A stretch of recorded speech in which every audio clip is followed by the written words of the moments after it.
The Art of War by Sun Tzu, translated by Lionel Giles. Part 1.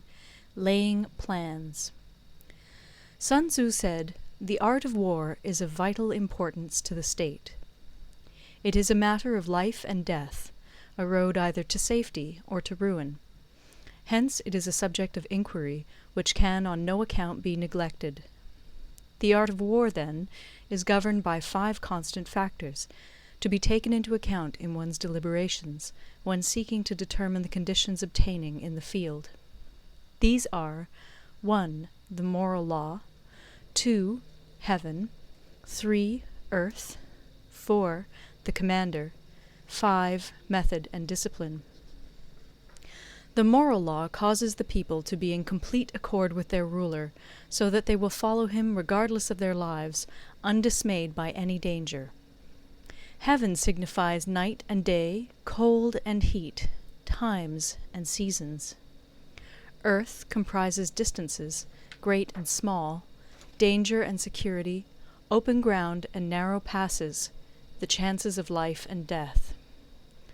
The commander stands for the virtues of wisdom, sincerity, benevolence, courage, and strictness. By method and discipline are to be understood the marshalling of the army in its proper subdivisions, the graduations of rank among the officers, the maintenance of roads by which supplies may reach the army, and the control of military expenditure. These 5 heads should be familiar to every general. He who knows them will be victorious. He who knows them not will fail. Therefore, in your deliberations, when seeking to determine the military conditions, let them be made the basis of a comparison in this wise. 1. Which of the 2 sovereigns is imbued with the moral law? 2. Which of the 2 generals has most ability? 3. With whom lie the advantages derived from heaven and earth? 4. On which side is discipline most rigorously enforced? 5. Which army is stronger? 6. On which side are officers and men more highly trained? 7. In which army is there the greater constancy both in reward and punishment? By means of these 7 considerations I can forecast victory or defeat. The general that hearkens to my counsel and acts upon it will conquer. Let such a one be retained in command. The general that hearkens not to my counsel nor acts upon it will suffer defeat. Let such a one be dismissed. While heeding the profit of my counsel, avail yourself also of any helpful circumstances over and beyond the ordinary rules. According as circumstances are favorable, one should modify one's plans. All warfare is based on deception.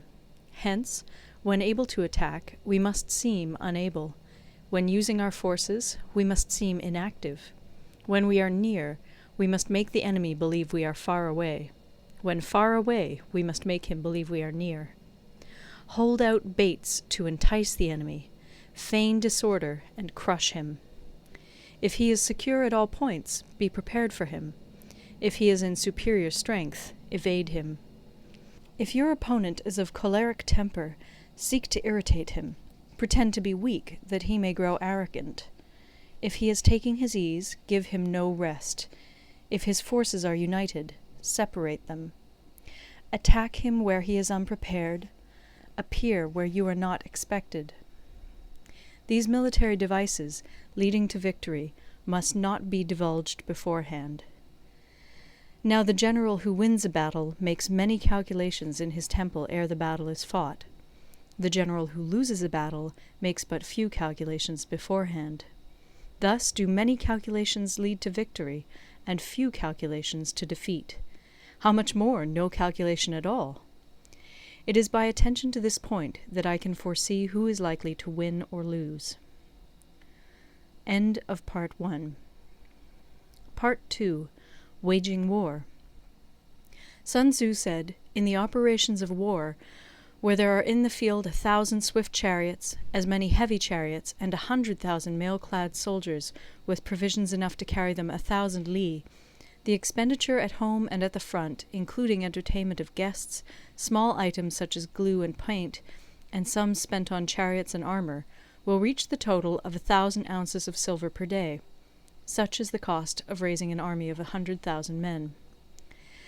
When you engage in actual fighting, if victory is long in coming, then men's weapons will grow dull and their ardour will be damped. If you lay siege to a town, you will exhaust your strength. Again, if the campaign is protracted, the resources of the state will not be equal to the strain. Now, when your weapons are dulled, your ardour damped, your strength exhausted, and your treasure spent, other chieftains will spring up to take advantage of your extremity. Then no man, however wise, will be able to avert the consequences that must ensue. Thus, though we have heard of stupid haste in war, cleverness has never been seen associated with long delays. There is no instance of a country having benefited from prolonged warfare. It is only one who is thoroughly acquainted with the evils of war that can thoroughly understand the profitable way of carrying it on. The skilful soldier does not raise a second levy. Neither are his supply wagons loaded more than twice. Bring war material with you from home, but forage on the enemy. Thus the army will have food enough for its needs. Poverty of the state exchequer causes an army to be maintained by contributions from a distance. Contributing to maintain an army at a distance causes the people to be impoverished. On the other hand, the proximity of an army causes prices to go up, and high prices cause the people's substance to be drained away. When their substance is drained away, the peasantry will be afflicted by heavy exactions. With this loss of substance and exhaustion of strength, the homes of the people will be stripped bare, and 3/10 of their income will be dissipated, while government expenses for broken chariots, worn-out horses, breastplates and helmets, bows and arrows, spears and shields, protective mantles, draft oxen, and heavy wagons will amount to 4/10 of its total revenue. Hence, a wise general makes a point of foraging on the enemy. 1 cartload of the enemy's provisions is equivalent to 20 of one's own, and likewise a single picul of his provender is equivalent to 20 from one's own store. Now, in order to kill the enemy, our men must be roused to anger. That there may be advantage from defeating the enemy, they must have their rewards. Therefore, in chariot fighting, when 10 or more chariots have been taken, those should be rewarded who took the first. Our own flags should be substituted for those of the enemy, and their chariots mingled and used in conjunction with ours. The captured soldiers should be kindly treated and kept. This is called using the conquered foe to augment one's own strength. In war, then, let your great object be victory, not lengthy campaigns. Thus it may be known that the leader of armies is the arbiter of the people's fate, the man on whom it depends whether the nation shall be in peace or in peril. End of Part 2. Recorded in Toronto, Ontario by Moira Fogarty, October 2006.